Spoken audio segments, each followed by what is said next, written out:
Hello friends, welcome to शिक्षक prep. Friends, आज की वीडियो में हम सीडीपी की मैराथन क्लास करने वाले हैं, जिसमें हम प्रीवियस ईयर क्वेश्चन पेपर्स को सॉल्व करेंगे। ये आपका पेपर 1 और पेपर 2 दोनों में इक्वली आपको ये हेल्प करेगा, तो वीडियो को एंड तक देखिएगा। फ्रेंड्स, आप जानते हैं एग्ज़ाम आपका बहुत नज़दीक है, तो हमने बहुत सारे सेट ऑलरेडी लगा दिए हैं, बट आज की क्लास आपकी ये मैराथन क्लास इसलिए है क्योंकि ये जो क्वेश्चंस इसमें हम करेंगे आज, ये आपसे रिपीटेडली पूछे गए हैं बहुत बार, और सीटेट में आप जानते ही हैं सबसे ज़्यादा क्वेश्चन रिपीट होते रहते हैं। तो चलिए स्टार्ट करते हैं आज की वीडियो। एंड यस, एक चीज़ और आप लोगों को मैं सजेस्ट करना चाहूँगी, टैग वर्ड्स वाली वीडियो आप ज़रूर देख लीजिएगा। ये वाली जो वीडियो की लिंक है मैं आपको डिस्क्रिप्शन बॉक्स में डाल दूँगी फ्रेंड्स, और कमेंट बॉक्स में पिन कर दूँगी, वहाँ जाकर आप देख लीजिएगा। देखिए, मैंने आपको सारे सब्जेक्ट्स के टैग वर्ड्स अलग अलग सेपरेटली करवाए हुए हैं। सबसे पहले सीडीपी के मैंने करवाए हैं, हिंदी के मिल जाएंगे, इंग्लिश के मिल जाएंगे, संस्कृत के मिल जाएंगे, एसएसटी के मिल जाएंगे, ईवीएस के मिल जाएंगे और साइंस के मिल जाएंगे। मैंने सारे सब्जेक्ट्स के आपके अलग अलग टैग वर्ड्स की वीडियो बनाई है फ्रेंड्स। प्लेलिस्ट का लिंक आपको कमेंट बॉक्स और डिस्क्रिप्शन बॉक्स में मिलने वाला है, वहाँ जाकर आप ज़रूर देख लीजिएगा। और आज की आप ये मैराथन क्लास लगा लीजिएगा, आपका सीडीपी में आधा काम तो ऐसे ही बन जाना है। देखिए, टैग वर्ड्स देखना बिल्कुल मत भूलिएगा, मैं आपको बार बार बोलती हूँ, क्योंकि फ्रेंड्स टैग वर्ड ना सीटेट में इतने ज़्यादा इंपॉर्टेंट हैं। मैं अपने खुद के एक्सपीरियंस से आपको ये चीज़ बता रही हूँ, क्योंकि मैंने भी पेपर दिए थे, मेरे दोनों पेपर क्वालिफाई हैं, तो ये ट्रिक मैंने भी यूज़ करी थी फ्रेंड्स। आपको टैग वर्ड्स देखने ही पड़ेंगे, और साथ में आज का ये मैराथन क्लास देख लीजिए। ये क्वेश्चन बार बार आपसे रिपीट होते हैं, और इसमें आप उन टैग वर्ड्स को ढूंढिए, आप आराम से पास हो जाएंगे। अब देखिए, जिन स्टूडेंट्स ने टैग वर्ड्स वाली वीडियो देखी है ना, वो इसे तो बहुत इजीली कर जाएंगे आज। और आप लोग वीडियो एंड होने के बाद अपना स्कोर जो है कमेंट बॉक्स में ज़रूर बताइएगा कि आज का ये जो सेट था, ये जो मैराथन क्लास थी आप लोगों की, इसमें आपने कितने क्वेश्चन सही किए। ठीक है, तो चलिए स्टार्ट करते हैं आज का वीडियो। एंड आप सभी को मेरी तरफ से सीटेट एग्ज़ाम के लिए ऑल द वेरी बेस्ट। अपना 100% दीजिएगा, आपका सीटेट ज़रूर क्वालिफाई होगा। So let's get started. सबसे पहला क्वेश्चन है आपके सामने, ये देखिए। After getting hurt during a play activity, Rohan started crying. Seeing this, his father responded, "Don't behave like girls. Boys don't cry." This statement by the father. देखिए, एक खेल क्रिया के दौरान चोट लगने पर रोहन रोने लगा। यह देखकर उसके पिता ने कहा कि लड़कियों की तरह व्यवहार ना करो, लड़के रोते नहीं हैं। पिता का यह कथन क्या है, क्या दर्शाता है, ये आपसे पूछा है। देखिए, अब जिन्होंने टैग वर्ड्स वाली वीडियो देखी है वो अपने आंसर तक पहुंच भी चुके होंगे कि इस क्वेश्चन का आंसर क्या होगा, क्योंकि वो टैग वर्ड आपको बहुत हेल्प करने वाले हैं। तो क्या पिता का ये कथन क्या दर्शाता है? देखिए, लैंगिक रूढ़िवादिताओं को दर्शाता है, या फिर लैंगिक रूढ़िवादिताओं को चुनौती देता है, या फिर लैंगिक भेदभाव को कम करता है, या फिर लैंगिक समानता को बढ़ावा देता है। सबसे पहले तो आप ये जान लीजिए कि ये लैंगिक रूढ़िवादिताएँ एंड लैंगिक समानता और लैंगिक भेदभाव ये होता क्या है। देखिए फ्रेंड्स, ये जो लैंगिक रूढ़िवादिताएं हैं ना, ये बहुत पुराने टाइम से हमारे यहाँ चली आ रही हैं। लैंगिक रूढ़िवादिताएं यानी कि जो पक्षपातपूर्ण व्यवहार किया जाता है बॉयज़ एंड गर्ल्स के बीच में, उसी को हम कहते हैं लैंगिक रूढ़िवादिता, या फिर इसको हम लैंगिक भेदभाव के नाम से भी जानते हैं। ठीक है, इसे हम जेंडर बायसनेस भी कहते हैं, एंड जेंडर स्टीरियोटाइपिंग भी कह सकते हैं इंग्लिश में। यहाँ पर आप देख पा रहे होंगे, देखिए लिखा है, reflects gender stereotype, changes gender stereotype, reduces gender bias, या फिर प्रमोट्स जेंडर इक्वालिटी। देखिए, बायस मतलब शॉर्ट में लिखा है बायसनेस, ठीक है, वही है। तो ये जो स्टीरियोटाइपिंग है और ये बायसनेस है, एक ही हो जाते हैं। अगर ओवरऑल हम देखें तो लड़के और लड़कियों में जो पुराने टाइम से भेदभाव चला आ रहा है, जैसे कहते थे पहले तक कि जो लड़के हैं वो ऑफिस में जाकर काम करेंगे, लड़कियां जो हैं वो घर में झाड़ू पोछा करेंगी, ये उन्हीं के लिए बनी है। तो इस तरह की जो धारणाएं हैं जिनका कोई लॉजिक ही नहीं है, बेकार सी बातें हैं, वो जो है आपकी लैंगिक रूढ़िवादिताओं के अंदर आती हैं, यानी कि उसी में लैंगिक भेदभाव भी किया जाता है लड़के और लड़कियों में। आई होप आप ये कॉन्सेप्ट समझ गए होंगे कि ये होता क्या है। और लास्ट में जो आप देख रहे हैं जेंडर इक्वालिटी यानी कि लैंगिक समानता, ये एक पॉजिटिव चीज़ है। इसमें क्या होता है कि लड़के और लड़कियों को एक ही समान नज़र से देखा जाता है। इसमें ये चीज़ होती है, इक्वालिटी में देखा जाता है। अगर लड़का ये काम करता है तो लड़की भी कर सकती है। ऑब्वियसली बाइक चलाना लड़के ने जन्म से पहले से थोड़ी सीखा है, जन्म लेने के बाद ही लड़के ने बाइक चलाना सीखा, तो वो बाइक चलाना लड़की भी तो सीख सकती है। तो यहाँ पर लैंगिक जो समानता है, जेंडर इक्वालिटी है, ये यही दर्शाती है कि लड़के और लड़कियाँ इक्वल होती हैं, किसी में कोई भेदभाव नहीं है, सभी ह्यूमन बींग्स हैं। ठीक है, अब देखिए आप ये सेंटेंस देखकर अब आप अपने आंसर तक पहुँच गए होंगे कि इनके पिता ने बोला कि लड़कियों की तरह व्यवहार ना करो, लड़के रोते नहीं हैं। लड़के रोते नहीं हैं, ये भी पुरानी अवधारणा है कि रोने का काम सिर्फ लड़कियों का है, लड़के नहीं रोएंगे, ये चीज़ें। ठीक है, तो ये क्या दर्शाता है, अब आप अपने आंसर तक पहुंच गए होंगे, ये लैंगिक रूढ़िवादिताओं को दर्शाता है। ठीक हो गया, ये जो पुराने ज़माने से चली आ रही बातें हैं कि लड़कियां सिर्फ रोने का काम लड़कियों का है, लड़के नहीं रोएंगे, लड़कियां सिर्फ घर का काम करेगी, लड़के घर का काम नहीं करेंगे, तो ये चीज़ें हैं। आई होप आपको ये क्लियर हो गया होगा। ठीक है, तो इसका राइट आंसर हो जाएगा रिफ्लेक्ट्स जेंडर स्टीरियोटाइप, ये लैंगिक रूढ़िवादिताओं को दर्शाता है। चलिए नेक्स्ट क्वेश्चन पर चलेंगे। एक प्रगतिशील कक्षा में अध्यापक को अटल पाठ्यक्रम का पालन करना चाहिए, विद्यार्थियों में प्रतिस्पर्धा पर बल देना चाहिए, ज्ञान की संरचना के लिए प्रचुर मौके प्रदान करने चाहिए, या फिर विद्यार्थियों को उनके एकेडमिक अंकों के आधार पर नामांकित करना चाहिए। देखिए टैग वर्ड आपने यहाँ भी यूज़ करे होंगे। मैंने टैग वर्ड में आपको बताया था जहाँ भी लैंगिक रूढ़िवादिता वाली चीज़ें आती हैं वो आपकी सही नहीं होती हैं। ठीक है, और प्रगतिशील कक्षा में भी आप देख पा रहे होंगे, टैग वर्ड की हेल्प से आप अपने आंसर तक पहुँच पा रहे होंगे।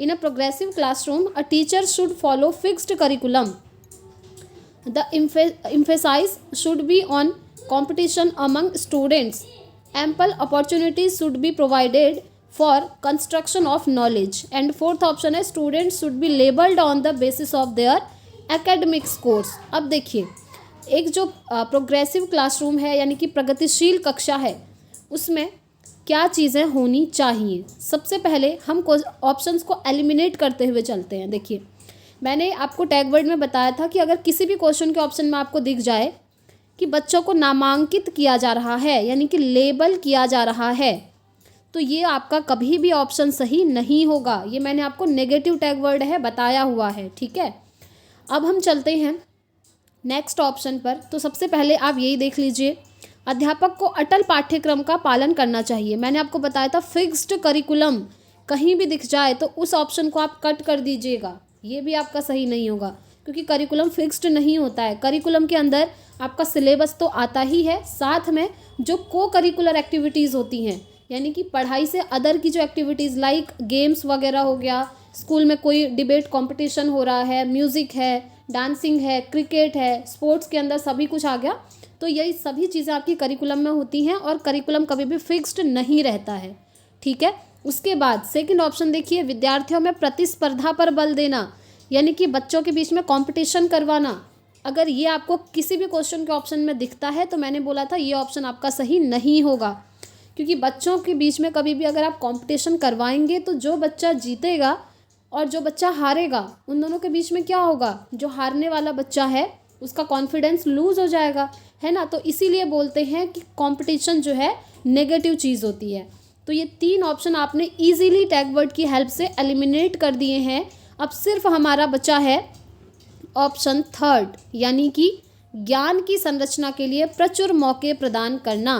ठीक है, अब यहाँ पर आपको पॉजिटिव टैग वर्ड मिल रहा होगा। मैंने आपको बोला था जिस भी क्वेश्चन के ऑप्शन में आपको दिख जाएगा बच्चों को अपॉर्चुनिटीज़ दी जा रही हैं, मौके दिए जा रहे हैं, तो वो ऑप्शन आपका हमेशा राइट होता है, क्योंकि बच्चों को मौके दिए जाते हैं कि आपने जो भी चीज़ सीखी है उसको एक्सप्रेस करके बताइए, अपनी लाइफ के बारे में कुछ बताइए। तो मौके यानी कि अवसर प्रदान करना, ये एक पॉजिटिव टैग वर्ड है। ठीक है, तो ऑप्शन 3 इस क्वेश्चन का राइट आंसर हो जाएगा। चलिए आगे बढ़ते हैं और नेक्स्ट क्वेश्चन डिस्कस करेंगे friends. After observing that students are struggling to proceed further on an ongoing activity, a teacher decides to provide cues and hints in form of what, why, how. According to Lev Vygotsky's theory, this strategy of teacher will। देखिए लेव Vygotsky से ये question पूछ लिया गया है। अगर आप लोगों ने देखा होगा तो मैंने आपकी CDP की बेस्ट तरीके से प्रिपरेशन करवाई हुई है फ्रेंड्स। 25 क्लासेस मैंने आपकी करवाई हैं, आपने प्लेलिस्ट देखी होगी, अगर अभी भी नहीं देखी है तो आप देख सकते हैं। वहाँ पर मैंने आपको सारी थियोरीज इतनी इजी लैंग्वेज में समझाई है ना कि आप लोगों को समझ आ ही गई होंगी। अगर आपने देखी होंगी तो आपने खुद ऑब्वियसली आपको पता होगा। ठीक है, तो मैंने आपको वाइगोत्स्की की थियोरी भी करवाई हुई है। तो उसी से यहाँ पर आपसे क्वेश्चन पूछा गया है। वाइगॉट्स्की जैसे ही क्वेश्चन पेपर में आता है ना, आपके दिमाग में सीधे से SCL आ जाना चाहिए, ठीक है। न्यूमोनिक मैंने आपको बताया था, वाइगॉट्स्की यानी कि SCL, सोसाइटी, कल्चर, लैंग्वेज, समाज, संस्कृति, भाषा, इन 3 चीज़ों को वो बहुत ज़्यादा महत्व देते हैं, ठीक है। चलिए हम क्वेश्चन देख लेते हैं। एक गतिविधि के दौरान छात्रों को संघर्ष करते देख एक अध्यापिका बच्चों को संकेत और इशारे जैसे क्या, क्यों, कैसे प्रदान करने का फैसला लेती है। तो ले वाइगॉट्स्की के सिद्धांत के अनुसार अध्यापिका की यह योजना क्या करेगी, यह योजना क्या करेगी, ये पूछा है। बच्चों को अधिगम के लिए अनुप्रेरित या निष्प्रेरित करेगी, जी नहीं। Demotivate the children to learn, क्या ऐसे करने से बच्चे डिमोटिवेट हो जाएंगे, ये तो नेगेटिव है। नेक्स्ट है अधिगम के लिए पाढ़ या आधारभूत संरचना का काम करेगी, यानी कि स्कैफोल्डिंग फॉर लर्नर। अब आपके दिमाग में आ गया होगा झट से, इन्होंने स्कैफोल्डिंग की बात करी है ले वाइगॉट्स्की ने। आपको याद होगा जैसे हम पाढ़ या मचान या फिर आधारभूत संरचना के नाम से जानते हैं। और मैंने आपको उस थ्योरी में हमेशा बोला था स्कैफोल्डिंग इंग्लिश में ही उसका नाम याद रखें, क्योंकि हिंदी में अलग अलग तरीके से नाम चेंज हो जाते हैं। स्कैफोल्डिंग मतलब क्या होता है, किसी को टेम्पररी हेल्प देना, अकॉर्डिंग टू वाइगॉट्स्की, ठीक है। अगर कोई बच्चा कोई चीज़ सीखना चाहता है, वो सीखना उसके दायरे में है, बट वो तब सीख पाएगा जब उसको कोई हेल्प करेगा, यानी कि स्कैफोल्डिंग देगा, उसको टेम्पररी हेल्प की ज़रूरत है। जैसे आप बाइक चलाना सीखते होंगे, जब अंदर से आपको आता होगा कि यस मैं चला लूँगी या मैं चला लूँगा, बट अगर मेरे को कोई सिखाए तो मैं चला लूँगा, है ना। तो फिर आपको कोई सिखाता है तो आप चलाना इजीली सीख जाते हैं, और जब आप उस बाइक को चलाना सीख जाते हैं तो वो जो हेल्प है ना, फिर आपके पीछे नहीं भागती है, फिर वो आपको सिखाने वाला आपके पीछे डेली डेली नहीं भागेगा, फिर आप अकेले से चलाना सीख लेंगे। इसीलिए इसको बोलते हैं टेम्पररी हेल्प, ठीक है, परमानेंट हेल्प नहीं, टेम्पररी हेल्प। आई होप आप लोग समझ गए होंगे। देखिए स्कैफोल्डिंग हो गया, ZPD हो गया, जोन ऑफ प्रॉक्सिमल डेवलपमेंट, यानी कि आपके दायरे में वो चीज़ है। चलिए थोड़ा मैं वाइगॉट्स्की की थ्योरी आपकी रिपीट कर देती हूँ। ZPD हो गया, स्कैफोल्डिंग हो गया आपका, और साथ में मोर नॉलेजेबल अदर, इसकी बात करते हैं वाइगॉट्स्की, ठीक है। ये 3 चीज़ें याद रखिएगा, और साथ में SCL को तो वो इम्पोर्टेंस देते ही हैं, और ये इन्होंने अपनी थ्योरी में बोला था। इन्होंने बोला था ZPD यानी कि जोन ऑफ प्रॉक्सिमल डेवलपमेंट, ऐसा काम जो आपके दायरे में है जिसको आप कर सकते हैं। स्कैफोल्डिंग एक काम ऐसा होता है जो आप इंडिपेंडेंटली बिना किसी की हेल्प से कर सकते हैं, बट एक काम ऐसा होता है जब आपको कोई हेल्प करे तभी आप उस काम को कर पाएंगे, तो वहाँ पर आपको स्कैफोल्डिंग की ज़रूरत होती है, टेम्पररी हेल्प की ज़रूरत होती है। फॉर एग्जाम्पल मैंने आपको बताया जब आप बाइक चलाना सीखते हैं या फिर कोई भी काम करना सीखते हैं, ठीक है। अभी भी जैसे अभी आप पढ़ाई कर रहे हैं, आपके दायरे में है कि आप CTET क्वालिफाई कर लेंगे, बट तब क्वालिफाई कर पाएंगे जब आपको कोई हेल्प करे, आपको थोड़ा बहुत डायरेक्शन दे, सही डायरेक्शन दे कि इस तरीके से आपको पढ़ना है, और वो टेम्पररी हेल्प होगी जब तक आप क्वालिफाई नहीं करते हैं। क्वालिफाई आप कर लेंगे तो आप भी उसके पीछे भागना छोड़ देंगे, और जो आपकी टेम्पररी हेल्प थी वो भी आपकी वहाँ पर ख़त्म हो जाएगी, ठीक है। उसके बाद थर्ड इन्होंने बात करी थी मोर नॉलेजेबल अदर, यानी कि ऐसा व्यक्ति जो आपसे ज़्यादा ज्ञानी होगा, वो किसी भी क्षेत्र में हो सकता है। जैसे मैंने आपको बोला कि बाइक चलाना आपको कोई सिखाएगा, जो व्यक्ति आपको सिखा रहा है उसको आपसे ज़्यादा नॉलेज है बाइक चलाने को लेकर, तो वो आपका मोर नॉलेजेबल अदर पर्सन कहलाता है। तो ये थियोरी है आपकी वाइगॉट्स्की की। तो यही क्वेश्चन आपसे पूछा है कि अध्यापिका बच्चों को संकेत या इशारे देती है, क्या, क्यों, कैसे, जैसे वो इशारे दे रही है, संकेत दे रही है, यानी कि उसकी टेम्पररी हेल्प कर रही है। तो इस क्वेश्चन का राइट आंसर हो जाएगा आपका option 2, act as scaffold for learning, ठीक है। आई होप आप लोगों की जो थियोरी है वो भी रिवाइज हो गई होगी और आप अपने आंसर तक पहुंच भी चुके होंगे। चलिए आगे बढ़ते हैं, और ऑप्शन भी हम देख लेते हैं। चलिए, छात्रों में प्रत्याहार या निकास प्रवृत्तियां पैदा करेगी, यानी कि cause withdrawal tendency among students, जी नहीं। अधिगम की प्रक्रिया में अर्थहीन होगी, देखिए मीनिंगलेस होगी, ये तो कोई बात ही नहीं है भाई, ये तो वैसे ही बाहर हो गया। ये तो पॉजिटिव चीज़ है, अच्छी चीज़ है, टेम्पररी हेल्प मिल रही है बच्चे को, स्कैफोल्डिंग यानी कि पाड़ या मचान मिल रहा है ना। तो ऑप्शन 2 इस क्वेश्चन का राइट आंसर हो जाएगा। चलिए नेक्स्ट क्वेश्चन देख लेते हैं। बच्चों के सामाजिकरण के संदर्भ में निम्न में से कौन सा कथन सही है? Which of the following is correct in the context of socialisation of children, ठीक है। फर्स्ट ऑप्शन है सामाजिकरण के संदर्भ में कौन सा सही है पूछा है, ठीक है। सोशलाइजेशन वाली अगर आपने मेरी क्लास देखी है तो आप अभी तक अपने आंसर तक पहुंच गए होंगे। ऑप्शन फर्स्ट है विद्यालय सामाजिकरण की एक द्वितीयक कारक है और परिवार सामाजिकरण का प्राथमिक कारक है, यानी कि school is a secondary socialisation agent and family is a primary socialisation agent.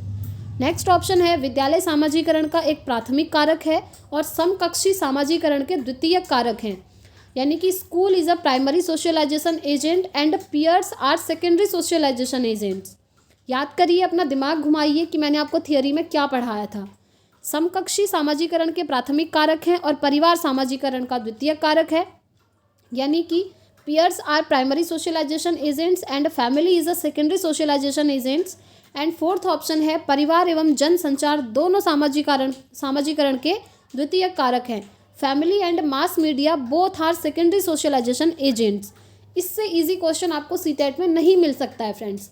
यहाँ पर आप टैग वर्ड्स भी यूज़ कर सकते हैं और अगर आपने थियोरी पढ़ी है सोशलाइजेशन की तब तो आप इजीली कर पा रहे होंगे। कोई बात नहीं, अगर थियोरी नहीं भी पढ़ी है तो ये जो सेशन मैंने रखा है मैराथन इसीलिए बोला है क्योंकि यहाँ पर मैं आपको हर एक क्वेश्चन को एक्सप्लेन कर रही हूँ और साथ में जो आपको मैंने थियोरी करवाई है उसको भी रिवाइज करते हुए चल रही हूँ, ताकि जिन स्टूडेंट्स ने थियोरी नहीं भी पढ़ी है वो भी इसको आराम से सॉल्व कर पाएँ और उनका पेपर बहुत अच्छा जाए। ठीक है, तो देखिए फ्रेंड्स, जब हम सोशलाइजेशन यानी कि सामाजिकरण की बात करते हैं तो वहाँ पर सिंपल सा आपको याद रखना है, ये कहा गया है कि सामाजिकरण की प्राथमिक एजेंसी यानी कि फर्स्ट एजेंसी जो होती है वो हमेशा फैमिली होती है। बस अगर आप इतना भी याद रख लेंगे ना तो आप अपने आंसर तक इजीली पहुंच जाएंगे।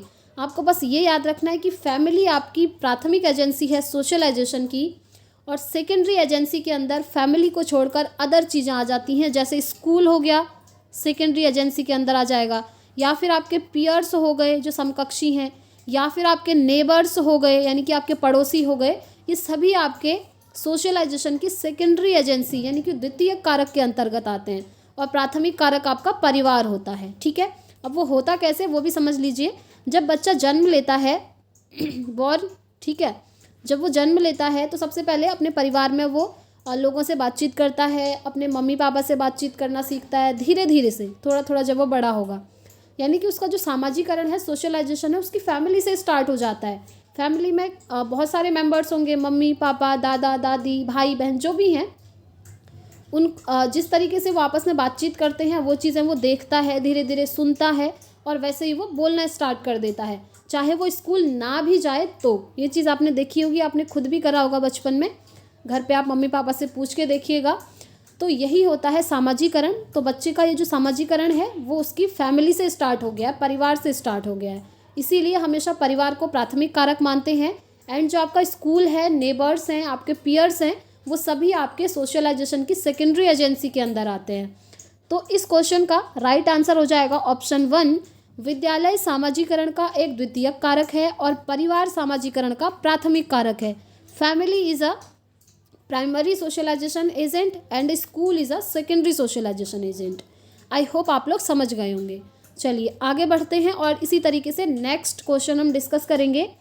बहुबुद्धि का सिद्धांत जोर देता है, यानी कि मल्टीपल इंटेलिजेंस एम्फेसाइजेस दैट। अब देखिए, ये जो मल्टीपल इंटेलिजेंस है आपके इंटेलिजेंस चैप्टर से पूछा गया है और ये मल्टीपल इंटेलिजेंस की थियोरी दी थी हार्वर्ड गार्डनर ने। आई होप आपने ये थियोरी पढ़ी होगी, मैंने भी आपको करवाई हुई है। तो हार्वर्ड गार्डनर एक ऐसा टॉपिक है फ्रेंड्स जिससे सीटेट में हमेशा ही क्वेश्चन बनते हैं, ये आपको करना ही पड़ेगा। वैसे तो इंटेलिजेंस जो चैप्टर है उसमें बहुत सारे आपके सिद्धांत हैं, यूनिफैक्टर थियोरी है, बाईफैक्टर थियोरी है, ट्रायआर्किक थियोरी है, बट उसमें सबसे ज़्यादा इंपॉर्टेंट आपकी मल्टीपल इंटेलिजेंस की थियोरी है जो हार्वर्ड गार्डनर ने दी है। और देखिए, इससे यहाँ पर आपसे क्वेश्चन पूछा है कि जो बहुबुद्धि का सिद्धांत है वो किस चीज़ पर जोर देता है। ऑप्शन 1 है बुद्धि लब्धि केवल वस्तुनिष्ठ परीक्षणों द्वारा ही मापी जाती है, यानी कि intelligence quotient can be measured only by objective test. Second option है एक आयाम में बुद्धिमत्ता अन्य सभी आयामों में बुद्धिमत्ता निर्धारित करती है, यानी कि intelligence in one domain ensures intelligence in all other domains. Third option है बुद्धिमत्ता की विभिन्न दशाएं हैं, there are several forms of intelligence. And fourth option है बुद्धिमत्ता में कोई व्यक्तिगत विभिन्नताएं नहीं होती हैं, there are no individual differences in intelligence. तो आपको बताना है कि बहुबुद्धि का सिद्धांत इनमें से किस चीज़ पर जोर देता है। अब मैं आपको याद दिलाऊं तो हावर्ड गार्डनर ने बोला था बुद्धि 8 प्रकार की होती है। वैसे उन्होंने बोला था कि अनेक प्रकार की बुद्धियाँ हो सकती हैं, बट मेनली 8 प्रकार की बुद्धि होती है। और ये बुद्धि जो है सभी में होती, सभी में नहीं, वैसे तो ये 8 प्रकार की बुद्धि सभी के अंदर होती है, बट एक बुद्धि हर किसी में स्पेसिफिक होती है जो उसको दुनिया से अलग करती है। मतलब उसके अंदर वो यूनिकनेस होती है, उसमें से एक बुद्धि वो हर किसी में होगी और वो अलग अलग हो सकती है सभी में। तो उन्होंने कहा था बुद्धि अलग अलग तत्वों से मिलकर बनी होती है, उसकी बहुत सारी दशाएं होती हैं, ये चीज़ कहा था। और आपको ऑप्शन में दिख भी रहा होगा, बुद्धिमत्ता की विभिन्न दशाएं हैं। There are several forms of intelligence. ठीक है, तो ऑप्शन 3 इसका राइट आंसर हो जाएगा। एंड आप याद रखेंगे इन्होंने 8 प्रकार की बुद्धि की बात करी है, वो 8 प्रकार मैंने आपको करवाए हुए हैं। जैसे लिंग्विस्टिक बुद्धि हो गई, मतलब जो भाषाई बुद्धि होती है। अब भाषाई बुद्धि किनके अंदर होगी? जो लैंग्वेज में जिनकी पकड़ अच्छी होगी, है ना। जैसे आपके कुमार विश्वास हैं, ठीक है, आप जानते हैं उनको, वो बहुत अच्छा उनका लैंग्वेज में है, प्रोफिशिएंसी उनकी अच्छी है, बहुत अच्छी कविताएं बोल लेते हैं। जैसे टीचर्स होते हैं, हमें पढ़ाते हैं, तो उनके अंदर भी जो लिंग्विस्टिक इंटेलिजेंस की पावर होती है वो बहुत अच्छी होती है। तो क्वेश्चन आपसे ऐसे भी बन जाता है, जैसे एग्जाम्पल आपको दे देंगे कि निम्नलिखित में से किस में लिंग्विस्टिक इंटेलिजेंस सबसे अच्छी होगी। वहाँ पर आपको एक स्पोर्ट्स पर्सन का नाम दे देंगे, एक टीचर का नाम दे देंगे, एक गार्डनिंग वाले का नाम दे देंगे, ऐसे ही। तो आपको सही आंसर तक पहुँचना होगा कि जो लिंग्विस्टिक इंटेलिजेंस होती है वो टीचर्स के अंदर अच्छी होगी। ठीक है, तो आप चाहें तो डिटेल में उस थियोरी को पढ़ सकते हैं। तो इस क्वेश्चन का राइट आंसर ये हो गया। और वैसे भी आप टैग वर्ड से अपने आंसर तक पहुंच सकते हैं। मैंने आपको हमेशा बताया है कि अगर किसी भी क्वेश्चन के ऑप्शन में आपको ओनली दिख गया तो आपका सही नहीं होता है, ये आप एलिमिनेट कर देंगे इस ऑप्शन को। इसी प्रकार से नेक्स्ट है intelligence in one domain ensures intelligence in all other domains.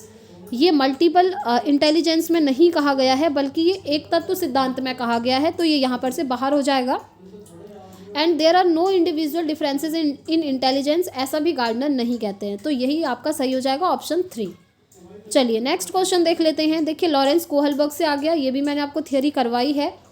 Lawrence Kohlberg के सिद्धांत के अनुसार किसी कार्य को इसीलिए करना क्योंकि दूसरे इसे स्वीकृति देते हैं नैतिक विकास के चरण को दर्शाता है। यानी कि according to Lawrence Kohlberg's theory, performing an act and doing something because others approves it represents dash stage of morality. आपको याद होगा कि जो कोहलबर्ग है इन्होंने मोरालिटी की थियोरी दी है, यानी कि नैतिक विकास का सिद्धांत दिया है, जिसमें उन्होंने आपके 3 स्टेजेस बताई हैं। ठीक है, प्री कन्वेंशनल, कन्वेंशनल और पोस्ट कन्वेंशनल, जो कि यहाँ पर लिखे हैं। प्री कन्वेंशनल, पोस्ट कन्वेंशनल और कन्वेंशनल, इन तीनों की ये बात करते हैं और इनके अंदर उनके 2-2 लेवल अलग अलग दिए हुए हैं। ठीक है, तो यहाँ पर आपसे पूछा है कि किसी कार्य को इसलिए करना चाहिए क्योंकि दूसरे इसे स्वीकृति देते हैं, तो ये कौन से विकास के चरण को दर्शाता है, ये कौन सी स्टेज में आता है, इन तीनों में से आपको ये बताना है। देखिए फॉर्मल कन्वेंशनल तो वैसे भी नहीं होगा, इसकी बात कोहलबर्ग करते ही नहीं है, तो इस क्वेश्चन का राइट आंसर हो जाएगा आपका कन्वेंशनल पीरियड। ठीक है, ये जो कन्वेंशनल है, प्रथागत है चरण, ये वाला जो स्टेज है, इसमें ये यही कहते हैं कि किसी कार्य को इसलिए करना चाहिए क्योंकि दूसरे उसको स्वीकृति देते हैं, उसको अप्रूव करते हैं, तो second option is the right answer. Next question देखेंगे। देखिए फिर से वाइगोत्स्की से आ गया, और मैं आपको हमेशा बोलती हूँ जो पियाजे हैं, वाइगोत्स्की हैं और कोहलबर्ग हैं, इन्हें अगर आपने सीटेट में स्किप कर दिया तो आपका सीटेट सीडीपी में अच्छा स्कोर कभी नहीं हो सकता फ्रेंड्स, क्योंकि जो वाइगोत्स्की, कोहलबर्ग और पियाजे हैं, इनसे बहुत सारे क्वेश्चन आपके बनते हैं सीडीपी में। इवन आपको कभी कभी 3 से 4 क्वेश्चन तक देखने को मिल जाते हैं। तो चलिए देख लेते हैं। लेव वाइगोत्स्की का सामाजिक सांस्कृतिक परिप्रेक्ष्य अधिगम प्रक्रिया में डैश के महत्व पर जोर देता है। यानी कि लेव Vygotsky socio cultural perspective of learning emphasises importance of dash in the learning process. आपको पता होना चाहिए कि लेव वाइगोत्स्की ने जो सिद्धांत दिया था वो सामाजिक सांस्कृतिक सिद्धांत दिया था। ठीक है, यानी कि सोशियो कल्चरल थियोरी दी थी उन्होंने। और मैंने अभी आपको बताया था कि किसी भी क्वेश्चन के ऑप्शन में अगर आपको दिख जाए सोसाइटी, कल्चर और लैंग्वेज, तो आप उसे आराम से टिक कर सकते हैं, वो बिल्कुल सही होगा। वो आप देख पा रहे होंगे ऑप्शन 1 में कल्चरल टूल्स, यानी कि सांस्कृतिक उपकरण। देखिए आपको टैग वर्ड्स कैसे हेल्प किए। अगर आपने थियोरी नहीं भी पढ़ी है तब भी आप अपने आंसर तक पहुंच चुके हैं। अगर अभी तक आपने टैग वर्ड वाली वीडियो नहीं देखी है ना फ्रेंड्स, हर सब्जेक्ट की अलग अलग, उसे अगर आप देखना भूल गए तो आप बाद में बहुत पछताएंगे कि मैंने ये टैग वर्ड वाली वीडियो क्यों नहीं देखी। आप उसे ज़रूर देखिएगा, वो आपको बहुत हेल्प करेगी, जैसे अभी आपको लग भी रहा होगा। तो मैंने आपको बोला था कि वाइगोत्स्की से अगर क्वेश्चन बन जाए, उसमें समाज, संस्कृति या भाषा से रिलेटेड ऑप्शन कहीं पर भी दिए हों, आप उसे टिक कर दीजिएगा, वो आपका बिल्कुल सही होगा। और हम इसको वैसे भी समझ लेते हैं कि अधिगम प्रक्रिया में डैश के महत्व पर जोर देता है। वो सिर्फ सांस्कृतिक उपकरणों पर ही जोर देंगे, क्योंकि वो गुणारोपण या अभिप्रेरणा या संतुलीकरण इनकी बात नहीं करते हैं। इसमें से इक्विलिब्रेशन की बात हमारे पियाजे करते हैं। मोटिवेशन तो अलग ही चीज़ है, अभिप्रेरणा का सिद्धांत, ठीक है। और एट्रीब्यूशन, इसकी बात भी वाइगोत्स्की नहीं करते हैं। तो option 1 is the right answer. Next question Jean पियाजे से ही आपसे पूछा गया है। जीन पियाजे अपने संज्ञानात्मक विकास के सिद्धांत में संज्ञानात्मक संरचनाओं को डैश के रूप में वर्णित करते हैं। In the theory of cognitive development, Jean पियाजे explains cognitive structures in terms of dash. तो देखिए, अब हम एक बार ऑप्शंस को एलिमिनेट करते हैं यहाँ से, ठीक है। साइकोलॉजिकल टूल्स, इसकी बात पियाजे नहीं करते हैं। स्टिमुलस रिस्पॉन्स एसोसिएशन, उद्दीपक अनुक्रिया सिद्धांत, ये पियाजे का थोड़ी है। याद करो ये किसका सिद्धांत है, मैंने आपको करवाया भी था, एसआर थियोरी। उसके बाद है जोन ऑफ प्रॉक्सिमल डेवलपमेंट, जिसको हम इंग्लिश में क्या कहते हैं, जेडपीडी। जेडपीडी की बात कौन करते हैं, अभी मैंने आपको ऊपर बताया था, लेव वाइगोत्स्की करते हैं, ठीक है। तो ये ऑप्शन भी आपका बाहर हो गया। उसके बाद लास्ट बचा है स्कीमाज, यानी कि स्कीमा या मनोबंध, इसकी बात करते हैं जीन पियाजे। अगर आपने थ्योरी नहीं भी पढ़ी है तो देखिए आप एलिमिनेट करके यहाँ तक पहुँच चुके हैं। तो इसकी बात करते हैं जीन पियाजे, यही इसका राइट आंसर होगा कि जीन पियाजे अपने संज्ञानात्मक विकास के सिद्धांत में संज्ञानात्मक संरचनाओं को स्कीमा के रूप में वर्णित करते हैं। वो कहते हैं कि हमारे दिमाग में, हमारे ब्रेन में हर चीज़ का एक स्कीमा बना होता है। जैसे ये आपका ब्रेन है, आपके दिमाग में भी अभी स्कीमा बना होगा कि आपने सीटेट का एग्ज़ाम देना है, उसके बाद आपने देखा होगा उसका सिलेबस क्या है, फिर हर सब्जेक्ट को आपने डिवाइड किया, फिर हर सब्जेक्ट के अंदर आप अलग अलग सिलेबस आपने उनका देखा, फिर सिलेबस के बाद भी जैसे जैसे एग्ज़ाम नज़दीक आ रहा है आप सिर्फ इम्पॉर्टेंट चैप्टर्स को कर रहे हैं। उसके बाद और धीरे धीरे आप शॉर्ट ट्रिक पर जा रहे हैं, आप कह रहे हैं अब हम प्रीवियस ईयर क्वेश्चन करेंगे और बाकी और कुछ नहीं करने वाले हैं क्योंकि बहुत कम दिन बचे हैं। तो ये सारा स्कीमा आपके दिमाग में बनता है, यानी कि किसी भी चीज़ के लिए जब आप प्लानिंग करते हैं, प्लान करते हैं, तो वो आपका स्कीमा कहलाता है, जो कि आपके ब्रेन में होता है, ठीक है। ये भी याद रखिएगा, ये क्वेश्चन भी सीटेट में बना है कि स्कीमा आपका किस चीज़ से संबंधित है, दिमाग से संबंधित है या फिर क्रिएटिविटी से संबंधित है, ऐसे आपको ऑप्शंस दिए गए होते हैं। तो आप याद रखिएगा ये आपके दिमाग से संबंधित है। चलिए आगे बढ़ते हैं। नेक्स्ट क्वेश्चन पियाजे से ही आया है। देखिए, जीन पियाजे के संज्ञानात्मक विकास के सिद्धांत में पूर्व संक्रियात्मक अवस्था में विकास का मुख्य गुण क्या होता है। पूर्व संक्रियात्मक अवस्था यानी कि प्री ऑपरेशनल स्टेज, मैंने आपको करवाया था ना कि जीन पियाजे ने 4 स्टेजेस बताई हैं डेवलपमेंट की, विकास की, और उसका न्यूमोनिक याद करवाया था SPCF।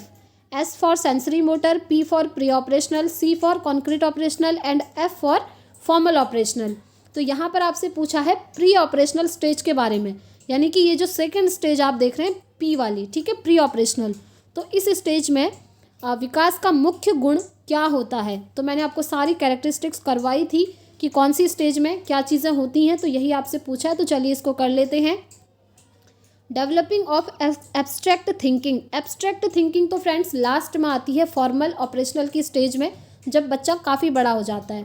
नेक्स्ट है सेंट्रेशन इन थॉट्स, यानी कि सोच में केंद्रीयकरण, ठीक है। उसके बाद है हाइपोथेटिको डिडक्टिव थिंकिंग, तो ये भी आपका फॉर्मल ऑपरेशनल की स्टेज में होता है, क्योंकि यहाँ पर हाइपोथेसिस वगैरह वो बाद में ही बनाता है। Ability to conserve and seriate objects, जी नहीं, ये इस स्टेज में नहीं होता है, ये आपका कॉन्क्रीट ऑपरेशनल की स्टेज में होता है। तो जो ऑप्शन 2 आप देख रहे हैं सेंट्रेशन इन थॉट्स, यानी कि विचार में केंद्रीयकरण, ये आपका प्री ऑपरेशनल की स्टेज में हो जाता है। इस स्टेज में बच्चा खुद को सेंटर में रखकर चलता है, वो सोचता है कि जैसा मैं हूँ वैसे ही पूरी दुनिया है। तो ऑप्शन 2 आपका इस क्वेश्चन का राइट आंसर हो जाएगा। चलिए आगे बढ़ते हैं। नेक्स्ट क्वेश्चन, विकास के संदर्भ में निम्न में से कौन सा कथन सही है। Which of the following statement is correct in context of development. अब देखिए, मैंने आप लोगों को CDP के नोट्स भी दिए थे, जो कि आपको बहुत ही कम प्राइस में मिल गए, 80 रुपीज़ में मैंने आपको वो दिलवाए थे। मेरे हैंड रिटन नोट्स हैं फ्रेंड्स, वो सिर्फ अभी CDP के अवेलेबल हैं, अगर आप चाहें तो आप भी ले सकते हैं। तो वहाँ पर आपने देखा होगा मैंने डेवलपमेंट वाले चैप्टर में सीधे एक चीज़ अंडरलाइन करके लिखी है, वो इसीलिए क्योंकि वो बार बार CTET में पूछी गई है। जो भी इंपॉर्टेंट चीज़ें होती हैं मैं ब्रैकेट में डाल देती हूँ, तो वहाँ से उठ करके सीधा ये क्वेश्चन आया हुआ है, आप खुद देख पा रहे होंगे। अगर आप लोगों को भी ये नोट्स परचेज़ करने हैं, बहुत ही कम प्राइस पर मिल रहे हैं CDP के हैंड रिटन नोट्स, तो आप व्हाट्सएप पर मैसेज करके नोट्स को ले सकते हैं। PDF फॉर्मेट में आपको प्रोवाइड हो जाएंगे, और मैं आपको व्हाट्सएप नंबर बता देती हूँ 8954783050। जी हाँ, इस पर जाकर आप व्हाट्सएप पर मैसेज कर सकते हैं और CDP के हैंड रिटन नोट्स ले सकते हैं। तो चलिए क्वेश्चन हम देख लेते हैं कि विच of the following statement is correct in context of development. तो पहला है विकास की दर सभी संस्कृतियों में सभी के लिए समान होती है। दूसरा है विकास केवल विद्यालय में होने वाले अधिगम से ही होता है। तीसरा है विकास केवल बाल्यावस्था के दौरान होता है, या फिर विकास बहुआयामी होता है। तो देखिए, सबसे पहले है development has the same rate of growth across cultures for everyone. देखिए, जो विकास की दर होती है ना, विकास का रेट होता है, यानी कि डेवलपमेंट का रेट जो होता है वो हर किसी में सेम नहीं होता है फ्रेंड्स। क्योंकि देखिए, ये तो सही बात है कि जब बच्चा जन्म लेता है तो हर कोई पहले घुटने के बल चलना सीखता है, फिर धीरे धीरे पैरों के थ्रू जो है वो खड़ा होना सीखता है। तो ये जो सीक्वेंस है वो तो बच्चों में सेम होता है। डेवलपमेंट का अगर सीक्वेंस आपसे पूछता है तो वो सभी बच्चों में सेम होता है, बट जो रेट होता है, देखिए ये रेट वर्ड याद रखिएगा, रेट या फिर पेस लिख करके आ जाता है।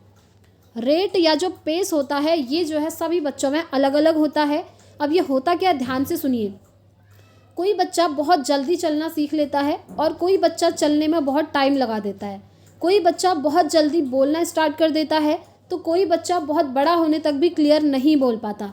यानी कि जो रेट होता है, पेस होता है, दर होती है विकास की, वो सभी में अलग अलग तरीके से होती है। कोई जल्दी चलना सीख जाएगा तो कोई चलने में थोड़ा टाइम लेगा। ठीक है, तो ये होता है आपका दर। तो विकास की दर सभी में अलग अलग होती है, बट अगर आपसे सीक्वेंस पूछे तो वो सभी में सेम होता है। तो ये ऑप्शन तो आपका बाहर हो गया, क्योंकि यहाँ पर लिखा है समान होती है। नेक्स्ट ऑप्शन है development across only through learning that takes place in schools.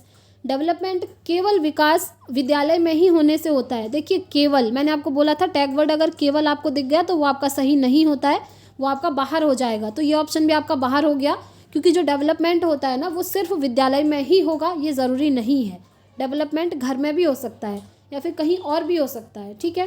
Third है development across only during the period of childhood. इसमें बोला है कि विकास केवल आपका चाइल्डहुड के दौरान ही होता है, बाल्यावस्था के दौरान ही होता है, ये भी ज़रूरी नहीं है। और यहाँ पर आपको टैग वर्ड तो मिल ही रहे होंगे, इसमें भी मिल गया आपको केवल और ही। मैंने आपको हमेशा बताया ये वर्ड जहाँ भी मिलते हैं वो ऑप्शन कभी भी सही नहीं होता है, क्योंकि डेवलपमेंट सिर्फ और सिर्फ चाइल्डहुड में ही थोड़ी होगा। जब वो एडल्टहुड में जाएगा तब भी तो उसका डेवलपमेंट होता है। डेवलपमेंट तो पूरी ज़िंदगी होता रहता है, बट जो आपकी ग्रोथ होती है वो एक टाइम पीरियड पर आकर रुक जाती है। ठीक है। तो जो फोर्थ ऑप्शन है डेवलपमेंट इज़ मल्टी डायमेंशनल, यानी कि विकास बहुआयामी होता है, ये आपका बिल्कुल सही हो जाएगा। मल्टी डायमेंशनल होता है, किसी भी डायमेंशन में वो हो सकता है। और जो विकास होता है, याद रखिएगा, विकास जो होता है वूम टू टोम्ब होता है, यानी कि जन्म से मृत्यु तक चलता है। ठीक है। तो fourth option is the right answer. चलिए आगे बढ़ते हैं और नेक्स्ट क्वेश्चन देख लेंगे। जन्म से किशोरावस्था तक बच्चों में विकास किस क्रम में होता है? Sequence of development among children from birth to adolescence is. देखिए, बहुत इजी क्वेश्चन है और बहुत इंपॉर्टेंट है। मैंने आपको सारे ये थियोरीज करवाई हुई हैं, जिन्होंने भी देखी हैं वो अपने आंसर तक पहुंच चुके होंगे। तो देखिए, इसका राइट आंसर क्या होगा? इसका राइट आंसर होगा option 1, sensory, concrete and abstract, यानी कि संवेदित, मूर्त और अमूर्त। ये होता है बच्चों में विकास का एक क्रम, जो कि आपको याद रखना ही पड़ेगा। ठीक है। तो first option is the right answer. सबसे पहले सेंसेस, अपनी जो सेंसेस होती है ना, आँख, नाक, मुंह, कान, ये सब, इनके थ्रू बच्चा सीखता है। उसके बाद जो कॉन्क्रीट चीज़ें होती हैं, कॉन्क्रीट चीज़ें वो होती हैं जिन्हें वो देख पाता है, टच कर पाता है, फील कर पाता है, उसको लेकर उसका डेवलपमेंट होता है। और उसके बाद लास्ट में आती है एब्स्ट्रैक्ट चीज़ें, अमूर्त चीज़ें, जो वो सिर्फ इमेजिन कर सकता है, जिन्हें वो सोच सकता है, उसके ख्यालों में होंगी वो चीज़ें, उसकी कल्पनाओं में होंगी। फिर वहाँ जाकर वहाँ पहुँचता है वो, ठीक है। तो यानी कि पहले सेंसेस आते हैं, सेंसरी, उसके बाद कॉन्क्रीट और उसके बाद एब्स्ट्रैक्ट। तो first option is the right answer. चलिए नेक्स्ट क्वेश्चन देख लेंगे। इंडिविजुअल डिफरेंसेस से ये क्वेश्चन पूछा है। एक प्रगतिशील कक्षा में व्यक्तिगत विभिन्नताओं को किस प्रकार देखा जाना चाहिए? Individual differences in a progressive classroom should be treated as, अधिगम की प्रक्रिया में बाधा के रूप में देखना चाहिए, a hindrance to the process of learning, या फिर अध्यापक के पक्ष पर असफलता, a failure on the part of teacher. Third है योग्यता आधारित समूह बनाने का मापदंड, यानी कि criteria for making ability based groups. And fourth है अध्यापन अधिगम प्रक्रिया की परियोजना के लिए महत्वपूर्ण है।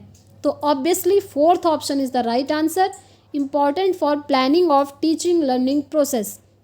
देखिए जो व्यक्तिगत विभिन्नताएं होती हैं ना, यानी कि इंडिविजुअल डिफरेंसेस होते हैं, जैसे हर किसी बच्चे का रुचि अलग होता है, यानी कि इंटरेस्ट अलग हो सकता है, उसका मेंटल लेवल अलग हो सकता है, हर किसी की एज अलग हो सकती है। तो ये सभी व्यक्तिगत विभिन्नताओं के अंदर आते हैं। हर किसी की संस्कृति अलग हो सकती है, हर किसी की मातृभाषा अलग होती है। तो एक जो स्कूल होता है ना, स्कूल एक ऐसी संस्था है जहाँ पर हर प्रकार के बच्चे आकर पढ़ाई करते हैं और वहाँ पर हर बच्चे में इंडिविजुअल डिफरेंस होता ही है। तो आपसे ये पूछा है कि ये जो इंडिविजुअल डिफरेंस है इसको किस प्रकार से देखना चाहिए। तो ऑब्वियसली ये जो इंडिविजुअल डिफरेंस है ना फ्रेंड्स, इसको हम सम्मान देते हैं, इसको एक्सेप्ट करते हैं, इसकी वैल्यू की जाती है स्कूल में।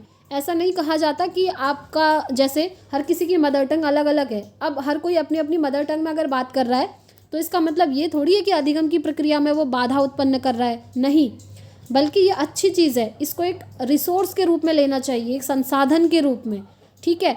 अध्यापक के पक्ष पर असफलता, ऐसी कोई चीज़ें नहीं होती हैं। तो fourth option is the right answer. ये जो होता है अध्यापन अधिगम प्रक्रिया की जो प्लानिंग की जाती है उसमें इम्पॉर्टेंट माना जाता है। उसी के अकॉर्डिंग टीचर अपना प्लान करता है कि बच्चों को किस तरीके से पढ़ाना है, हर बच्चे की नीड, उसका इंटरेस्ट, ये सभी देख करके। तो फोर्थ ऑप्शन इस क्वेश्चन का राइट हो जाएगा। नेक्स्ट क्वेश्चन, एक समावेशी कक्षा में डैश पर जोर होना चाहिए। In an inclusive classroom emphasis should be on, किस में होना चाहिए? इंक्लूसिव क्लासरूम होती क्या है पहले वो समझ लीजिए। इंक्लूसिव क्लासरूम ऐसी क्लासरूम होती है जहाँ पर हर प्रकार के बच्चों को एक साथ मिला करके पढ़ाया जाता है, उनमें कोई भेदभाव नहीं किया जाता। ऐसा नहीं कहा जाता कि आप लड़की हो आपका अलग ग्रुप बनेगा, लड़कों का अलग ग्रुप बनेगा, या फिर आप इस जगह से आए हो या फिर आप दूसरी जगह से आए हो तो वो ज़्यादा अच्छा है, आप आगे बैठ जाओ, आप पीछे बैठ जाओ। ऐसा करते हैं ना कई बार टीचर्स, तो ऐसा नहीं करना चाहिए। तो समावेशी कक्षा यानी कि इंक्लूसिव क्लासरूम ऐसी होती है जहाँ पर हर बच्चे को बराबर तरीके से देखा जाता है, इक्वालिटी होती है, ठीक है। तो इसने आपसे पूछा है कि किस चीज़ पर जोर होना चाहिए इंक्लूसिव क्लासरूम में, परफॉर्मेंस ओरिएंटेड गोल्स यानी कि प्रदर्शन अभिमुखी लक्ष्यों पर, या फिर इनडिफरेंशिएटेड इंस्ट्रक्शन अविभेदी या समरूपी निर्देशों पर, segregation of students based on their social identity यानी कि सामाजिक पहचान के आधार पर छात्रों के अलगाव, या फिर providing opportunities aiming at maximising potential of individual children. तो देखिए जो आप आंसर तक इजीली पहुंच गए होंगे। जो आपका समावेशी कक्षा होती है उसमें हर बच्चे के सामर्थ्य को अधिकतम करने के लिए अवसर देने चाहिए, ठीक है, ना कि उनको सामाजिक पहचान के आधार पर अलग अलग करेंगे आप। और ये इनडिफरेंशिएटेड इंस्ट्रक्शन तो देंगे ही नहीं। और यहाँ पर परफॉर्मेंस ओरिएंटेड गोल्स ये कोई चीज़ नहीं होती हैं। और जहाँ पर भी बच्चों को ज़्यादा से ज़्यादा अवसर प्रदान किए जा रहे हैं यानी कि अपॉर्चुनिटीज़ मिल रही हैं, तो मैंने आपको टैग वर्ड में भी बोला था वो ऑप्शन आपका हमेशा राइट होता है। तो यही आंसर आपका सही हो जाएगा, फोर्थ ऑप्शन। नेक्स्ट क्वेश्चन, दिव्यांगजन अधिकार अधिनियम यानी कि right of person with disability. देखिए मैंने आपको नोट्स में करवाया हुआ है जिसमें मैंने आपको बोला था कि इसमें पहले 7 एबिलिटीज़ थी, बाद में 14 ऐड करी गई और टोटल अभी 21 डिसेबिलिटीज़ हैं, ठीक है। अधिगम अक्षमता वाले जो बच्चे हैं उनके लिए ये एक्ट बना था 2016 में। तो ये जो एक्ट है आपका, इसके अनुसार निम्न में से किस शब्दावली का प्रयोग उपयुक्त है, ये पूछा है। कितना इजी क्वेश्चन है, आप देख पा रहे होंगे।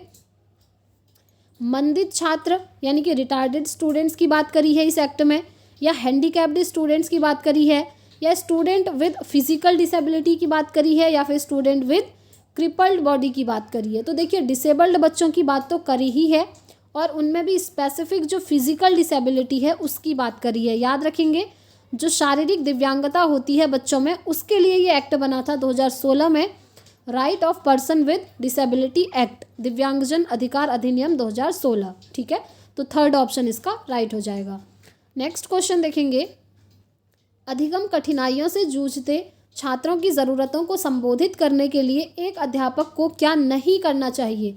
अब नहीं आ गया, नॉट आ गया, तो मैंने आपको जो नेगेटिव टैग वर्ड बताए थे उन्हें आप अपने दिमाग में बिठा लीजिए। ठीक है, in order to address the needs of students who are facing learning difficulties a teacher should not, क्या नहीं करना चाहिए पूछा है।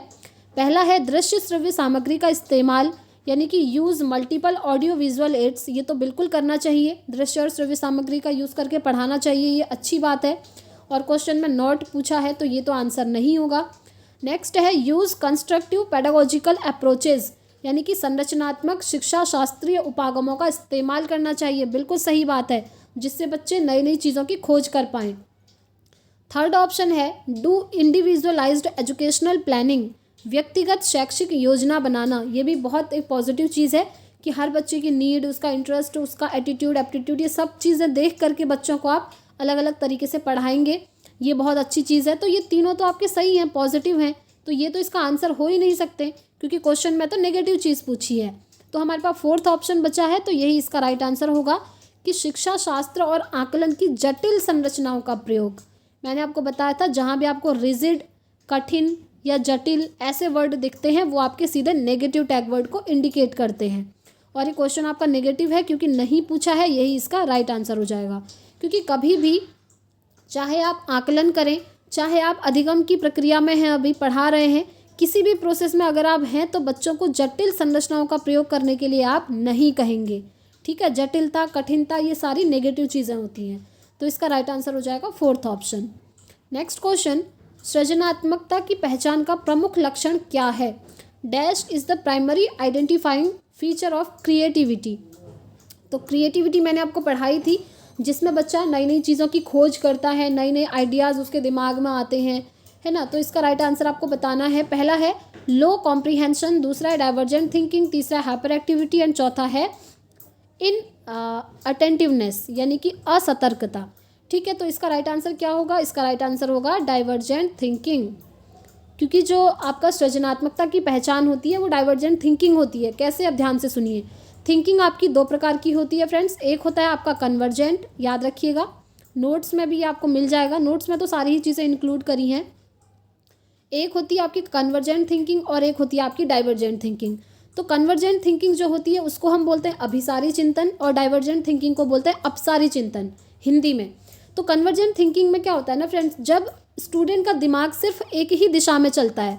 इसमें किस तरीके के क्वेश्चन होते हैं, ध्यान से सुनिए। जैसे आपने बच्चे से पूछा कि भारत की राजधानी क्या है, तो बच्चा सिर्फ एक आंसर देगा कि भारत की राजधानी न्यू दिल्ली है, वहाँ पर उसने ज़्यादा सोचना नहीं पड़ेगा। बट जो आपकी डाइवर्जेंट थिंकिंग होती है, यहाँ पर बच्चा अलग अलग दिशाओं में सोचता है, और यही डाइवर्जेंट थिंकिंग आपकी क्रिएटिविटी कहलाती है। जैसे आपने बच्चे से क्वेश्चन पूछा कि भारत की विशेषताओं के बारे में बताइए, तो क्या यहाँ पर बच्चा भारत की सिर्फ एक ही विशेषता बताएगा और हर कोई बच्चा एक सेम विशेषता बताएगा? जी नहीं, इसके मल्टीपल आंसर्स हो सकते हैं। हर बच्चा अपना अपना दिमाग लगाएगा और अलग अलग तरह की विशेषताएं बताएगा भारत की। तो यहाँ पर क्या होगा, बच्चे अलग अलग दिशाओं में सोचेंगे, उनका दिमाग ज़्यादा चल रहा है इसमें कंपेयर टू कन्वर्जेंट थिंकिंग। ठीक है, तो ये जो डाइवर्जेंट थिंकिंग होती है, अपसारी चिंतन, इसी में जो है क्रिएटिविटी आती है, क्योंकि क्रिएटिव बच्चा हमेशा अलग अलग दिशाओं में सोचता है, उसका दिमाग अलग अलग चीज़ों में लगता है। ठीक है, तो सेकंड ऑप्शन इस क्वेश्चन का राइट हो जाएगा, अपसारी चिंतन। चलिए नेक्स्ट क्वेश्चन देखेंगे। विविध पृष्ठभूमियों के अधिगमकर्ताओं को संबोधित करने हेतु एक अध्यापक को in order to address learners from diverse backgrounds a teacher should, क्या करना चाहिए विविध पृष्ठभूमि के अधिगमकर्ताओं को संबोधित करने के लिए। पहला है विविधता संबंधी मुद्दों पर बातचीत टालनी चाहिए। आप टाल देंगे उस चीज़ को, अवॉइड करेंगे, जी नहीं, अवॉइड नहीं करना है, ये नहीं होगा। नेक्स्ट है विविध विन्यासों से उदाहरण लेने चाहिए, ये तो सही लग रहा है कि एग्जाम्पल्स ले रहे हैं आप। थर्ड ऑप्शन है सभी के लिए मानकीकृत आंकलनों का इस्तेमाल करेंगे। देखिए मैंने आपको हमेशा बताया जो स्टैंडर्डाइज्ड असेसमेंट होता है वो सही नहीं होता है। ठीक है, तो ये ऑप्शन तो आपका नहीं होगा और ऑप्शन पहला भी नहीं होगा। थर्ड है, ऐसे कथनों का इस्तेमाल करना चाहिए जो नकारात्मक रूढ़िबद्ध धारणाओं को मजबूत करें। अब देखिए यहाँ पर क्या कह रहा है, जो स्टीरियोटाइपिंग होती है, जो रूढ़िबद्धता मैंने आपको फर्स्ट क्वेश्चन में समझाई, उसको मजबूत करें। जी नहीं, उसे मजबूत नहीं करना है बल्कि उनको ख़त्म करना है, वो जो अवधारणाएं पुराने ज़माने से चली आ रही हैं। ठीक है, तो अब हम राइट आंसर तक तो पहुँच ही गए हैं। Option 2 is the right answer. विविध विन्यासों से उदाहरण लेने चाहिए, यानी कि draw examples from diverse setting. ठीक है, तो सेकेंड ऑप्शन इसका राइट हो गया। नेक्स्ट क्वेश्चन प्रॉब्लम सॉल्विंग से आया है। देखिए चलिए इंग्लिश में देख लेते हैं पहले। Problem solving abilities can be facilitated bye, समस्या समाधान क्षमताओं को किस प्रकार सुसाध्य किया जा सकता है। पहला है लगातार अभ्यास और कार्याविन्यास पर जोर दे करके, ये तो सही लग रहा है, ठीक ठाक है। नेक्स्ट है समस्याओं के हल हेतु अटल प्रक्रिया के इस्तेमाल को बढ़ावा देकर, या फिर समरूपों के इस्तेमाल को बढ़ावा देकर, या विद्यार्थियों में डर की भावना पैदा करके। तो देखिए विद्यार्थियों में आप फियर पैदा कर रहे हैं, डर पैदा कर रहे हैं, ये तो वैसे ही बाहर हो गया, नेगेटिव चीज़ है सॉरी। उसके बाद अदर ऑप्शंस को हम देख लेते हैं। लगातार अभ्यास और कार्यान्वयन पर जोर देकर, focusing on drill and practice, बार बार आप ड्रिल और प्रैक्टिस करा रहे हैं, ये भी आपका सही नहीं माना जाता है। ठीक है, नेक्स्ट है encouraging fixed process of solving the problem. Fixed आपको जहाँ भी दिख जाए, फिक्स्ड करिकुलम, फिक्स्ड प्रोसेस या फिक्स्ड तरीके से बच्चों को पढ़ा रहे हैं, तो वो ऑप्शन भी आपका सही नहीं होता है, कभी नहीं। ठीक है, तो फोर्थ ऑप्शन तो वैसे ही एलिमिनेट हो गया कि बच्चों में डर पैदा कर रहे हैं।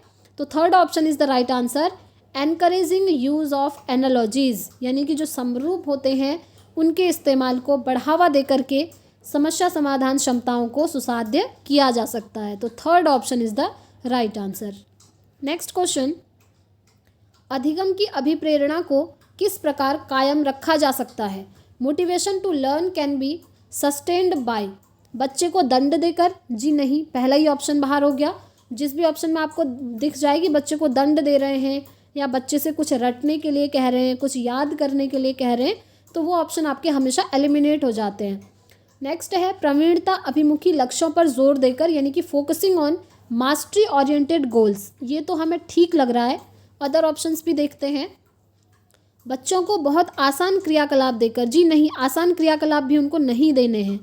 यंत्रवत याद रखने पर जोर देकर, मैंने आपको अभी बताया था जहाँ भी याद करवाया जा रहा है वो आपका सही नहीं होता है। Rote memorisation is not good, यहाँ पर अगर अंडरस्टैंडिंग की बात होती तो वो सही हो जाता। ठीक है, तो तीन ऑप्शन आपके बाहर हो चुके हैं, तो second option is the right answer, focusing on mastery oriented goals. ठीक है, जो मोटिवेशन की प्रोसेस होती है उसमें यही चीज़ होती है। चलिए आगे बढ़ते हैं। नेक्स्ट क्वेश्चन, शेम यानी कि शर्मिंदगी। ऑप्शन पहला है शर्मिंदगी का संज्ञान से कोई संबंध नहीं है। दूसरा है शर्मिंदगी का संज्ञान पर नकारात्मक प्रभाव पड़ सकता है। तीसरा है बच्चों को अधिगम हेतु अभिप्रेरित करने के लिए बहुत प्रभावशाली है। एंड फोर्थ है कि शर्मिंदगी के भाव को अध्यापन अधिगम प्रक्रिया में बारंबार पैदा करना चाहिए। तो बताइए इसका क्या आंसर हो सकता है। तो देखिए जो शेम होता है ना फ्रेंड्स, संज्ञान से उसका कोई संबंध नहीं है, ऐसा नहीं होता है। कॉग्निशन से उसका रिलेशन होता है। ठीक है, कॉग्निशन यानी कि जो आपका दिमाग होता है उससे जो है आपकी जो शेम होती है वो रिलेटेड होती है। तो ये ऑप्शन आपका बाहर हो गया। सेकंड ऑप्शन हम देखते हैं, can have negative impact on cognition. ये सही बात है फ्रेंड्स, जो आपकी शेम होती है, शर्मिंदगी होती है, इसका संज्ञान पर नकारात्मक रूप से प्रभाव पड़ सकता है। क्योंकि अगर बच्चे के अंदर बहुत ज़्यादा शेम होगी, बहुत ज़्यादा शर्मिंदगी होगी, तो जो काम उससे करवाया जा रहा है वो नहीं कर पाएंगे, वो बहुत हेजिटेट होंगे। आपने देखा होगा बहुत सारे स्टूडेंट्स ऐसे होते हैं, जब आप उन्हें कोई मंच दे दें और कुछ भाषण देने को बोलें तो वो बहुत हेजिटेशन होती है उनके अंदर, उन्हें शर्म आने लगती है कि हम कैसे बोलें। तो इस तरीके से तो इसका दिमाग पर आपका नकारात्मक रूप से प्रभाव पड़ता है, इसीलिए सेकंड ऑप्शन ही इसका राइट हो जाएगा। अदर ऑप्शंस देख लेते हैं कि बच्चों को अधिगम हेतु अभिप्रेरित करने के लिए प्रभावशाली है। जी नहीं, ये कोई पॉजिटिव चीज़ थोड़ी है जो कि प्रभावशाली होगी। फोर्थ है should be generated frequently in teaching learning process, ये बारंबार पैदा करनी चाहिए बोल रहे हैं। जी नहीं, शर्मिंदगी को दूर करना है, पैदा नहीं करना है। शर्मिंदगी यानी कि शेम को बच्चों के अंदर से दूर करना है ताकि वो खुल करके खुद को एक्सप्रेस कर पाएँ। तो second option is the right answer. Next question देखेंगे, निम्न में से अध्यापन अधिगम का सबसे प्रभावशाली माध्यम कौन सा है। Which of the following is most effective mode of teaching learning. पहला है विषय वस्तु को यंत्रवत याद करना। टैग वर्ड आप यहाँ पर यूज़ कीजिए। ये वैसे ही बाहर हो गया, याद करवाया जा रहा है बच्चों से। जहाँ भी आपको दिख रहा है कि याद करवा रहे हैं वो ऑप्शन आपके सही नहीं होते हैं। सेकंड है संकल्पनाओं के बीच संबंध खोजना, exploration of relationship between concepts. जी हाँ, ये तो सही है। थर्ड है बिना विश्लेषण के अवलोकन करना। जब आप अवलोकन कर रहे हैं किसी चीज़ का, ऑब्जर्वेशन कर रहे हैं, तो पहले आपको विश्लेषण करना पड़ेगा, एनालाइज करना पड़ेगा। जैसे अभी आप सीटेट का एग्ज़ाम देने जा रहे हैं, ठीक है। अब आपकी जो OMR शीट रहेगी, वो जो एग्जामिनर होंगे बाद में जब उनको चेक करेंगे ना, तो वो क्या करेंगे, सबसे पहले एनालाइज करेंगे, विश्लेषण करेंगे। वो देखेंगे कि कौन से सब्जेक्ट में आपके कितने क्वेश्चन सही हैं और कौन से सब्जेक्ट में आपके कितने क्वेश्चन सही नहीं हैं, आपके कितने नंबर बन रहे हैं। तो उसके लिए पूरा क्या करेंगे, एनालाइज करेंगे आपकी OMR शीट को, हर किसी स्टूडेंट के। तो ऑब्जर्वेशन से पहले एनालिसिस करना पड़ता है। तो ये तो सही है, नहीं ये सही नहीं है क्योंकि यहाँ पर लिखा है बिना विश्लेषण के, ठीक है, तो ये बाहर हो गया। फोर्थ है अनुकरण या नकल को दोहराना। जी नहीं, ये आपको कहीं भी दिख जाते हैं ना। टैग वर्ड में मैंने आपको बताए थे कि बच्चे जब नकल कर रहे हैं या बार बार अनुकरण करके, इमिटेशन करके सीख रहे हैं, तो वो भी आपका सही नहीं माना जाता है। तो हमारा एक ही ऑप्शन बचता है, सेकंड ऑप्शन, संकल्पनाओं के बीच संबंध खोजना। ये आपका बिल्कुल सही होता है। जैसे आप बच्चों को साइंस पढ़ा रहे हैं, तो हो सकता है उससे रिलेट करके आप उन्हें मैथ्स की भी कुछ चीज़ें बता दें। तो इस तरीके से संबंध स्थापित करना इज़ अ पॉजिटिव थिंग। तो second option is the right answer. Next question, एक अध्यापिका को दिए गए किसी कार्यकलाप में छात्रों की विभिन्न त्रुटियों का विश्लेषण करना चाहिए। क्यों करना चाहिए? अ teacher should analyse the various errors made by students on a given task because. इसके आधार पर वह दंड की मात्रा निर्धारित कर सकती हैं। त्रुटियों की समझ अध्यापन अधिगम प्रक्रिया के लिए अर्थपूर्ण है। इसके आधार पर वह ज़्यादा त्रुटियां करने वाले बच्चों को दूसरे बच्चों से अलग कर सकती हैं। या फिर अधिगम केवल त्रुटियों के शोधन पर निर्भर है। कितना इजी क्वेश्चन है, देखिए। थ्योरी अगर आपने नहीं भी करी है तो आप आंसर तक पहुंच गए होंगे।